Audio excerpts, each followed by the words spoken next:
जो आयत आपके सामने सूरह ज़ारियात की रख रहा हूँ, दर हकीकत तो ये कुरान की आयत है, लेकिन देखने में खुदा अपने हबीब को एक कहानी सुना रहा है। वो खालिक फरमा रहा है, मेरे हबीब क्या आप तक इब्राहिम और इब्राहिम के इज्जतदार मेहमानों की कहानी पहुंची? जब वो आए और सलाम हुआ और फिर सलाम का जवाब हुआ और उन्हें बिठाया गया और उन्हें बिठाकर इब्राहिम ने एक बछड़े को ज़िबा किया और उसके गोश्त को भून कर दस्तरखान सजाया और उन इज्जत वाले मेहमानों को खाने की दावत दी। और पता उस वक्त चला जब इज्जत वाले मेहमानों ने खाने से इनकार कर दिया। मेरे हबीब के आप तक इज्जतदार मेहमानों की कहानी पहुंची, जब इज्जत वाले मेहमानों ने खाने से इनकार किया तो मेरा नबी इब्राहिम आगे से परेशान हो गया और मेरे नबी ने परेशान होकर कहा, क्यों मेरे इज्जत वाले मेहमानों, क्या ये खाना तुम्हारे शायाने शान नहीं था या इब्राहिम के खुलूस में कुछ कमी देखी? तो उन इज्जत वाले मेहमानों ने मुस्कुरा कर कहा, इब्राहिम मसाला ये नहीं है कि ये हमें पसंद नहीं आया, इब्राहिम मसाला ये नहीं है कि तेरे खुलूस में कमी है, इब्राहिम मसाला कुछ और है, उस मसले को समझ।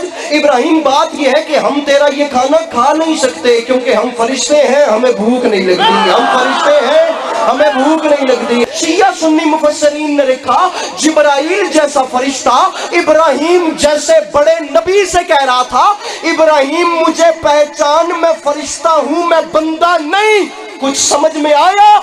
जब इब्राहिम जैसा नबी बशरी लिबास में जिब्रील के नूर को नहीं पहचान सका तो ये जनाबे मौलाना उनके नूर को क्या पहचाने जिनके दर पे जिब्राइल नौकरी करने आता। जब वो उनके नूर को नहीं पहचान सका तो ये खाकी उनके नूर को क्या पहचाने जिनके दर पे जिब्राइल कभी चक्की चलाने आता है, कभी झूला झूलाने आता है, कभी हसनैन को परों पे सुलाने आता है। इब्राहिम किसी आम नबी का नाम नहीं, अल्लाह के घर के मेहमान, हज के मनासिक बताने वाला, नमाज का तरीका बताने वाला, नमाज का तरीका तालीम देने वाला, अल्लाह के घर को रेनिवेट करने वाला, जद्द लंबिया, जद्द इसहाक, जद्द इस्माइल, जद्द याकूब, जद्द यूसुफ, अल्लाह का घर तामीर करने वाला, हज के तरीका बताने वाला, इतने बड़े डेरेदार नबी के दर पे गया जिब्राइल मेहमान बन के, और आम इज्जत वाला नहीं, इतना इज्जत वाला के इब्राहिम से कहता है मैं आम नहीं, मैं इज्जत वाला हूं, तेरा ये खाना नहीं खाता।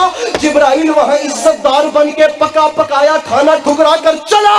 और यही जिब्राइल जब हुसैन की अम्मा के दर पे आया, यहाँ इसने दस्तक दी, अंदर से फिजाने का बाहर कौन? बाहर से आवाज आई, भूख लगी है मिस्कीन रोटी लेने आया। वहां ठुकरा कर चला गया, यहाँ आकर मांग रहे, फैसला हो गया, हाजरा के हाथ की रोटियां और है, फातिमा के हाथ की रोटियां।